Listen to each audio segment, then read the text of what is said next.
So, meron na naman akong bagong horror story na ikakwento sa inyo, guys. Etong horror story nito, guys, is kasama ko si Glide. If kilala nyo si Glide, yung PA ni Sir Manik, si Glide Bahomi sa TikTok. So, si Glide kasi, guys, bago siya mag-Manix, bago siya mapunta dito sa Manix, guys, is kinontak ko siya sa Manila para pumunta ng Isabela. So, pumunta kami ng Isabela. Niyaya ko siya para mapasaya niya ako kasi funny-funny nga si Glide, di ba? So, yun, pumunta kami sa Isabela sa amin, sa lugar namin. Then, after nun, may kasalan, diba? May kasalan sa amin. Then, nagkakatuwaan kami, ganun. Then, may mga bata kaming nakita na may mga motor. So, yung barangay namin kasi is malayo sa bayan.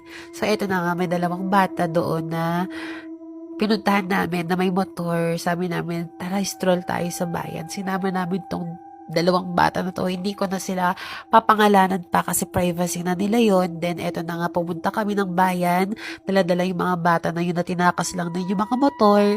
Then, pagkapunta namin ng bayan, 15 minutes to 30 minutes bago pa maka-arrive sa bayan kasi malayo nga yung bayan.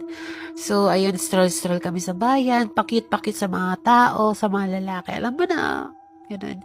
Tapos, meron kaming natawag na bakla.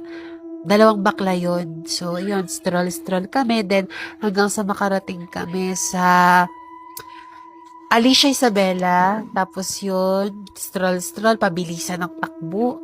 Alam mo yung nakakatakot doon? Muntikan kaming mabunggo ni Glide, magsalpukan ng motor. At yun, nagsalpukan kami ng motor na yun sa may Alicia Road. Alam nyo ba guys, na sa mismong muntikan kaming mag-disgrasya, muntikan kaming mag 50-50, muntikan kaming mategi.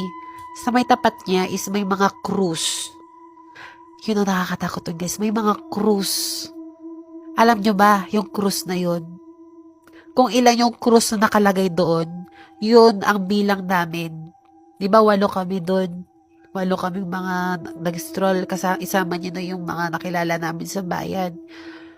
8 rin yung mga cruise doon sa gilid. Alam mo, nakakakilabot doon.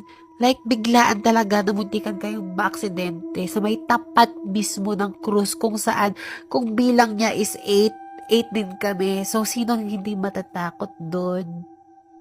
'Di ba? Like, parang premonition, grabe. May cruise na 8 doon, tas 8 rin kami doon na muntikan maaksidente.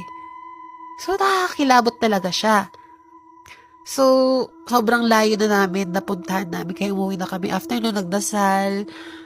Kaya, yun, sana mag-ingat din tayo sa susunod. So, yun lang yung horror stories na pwede kong i-share sa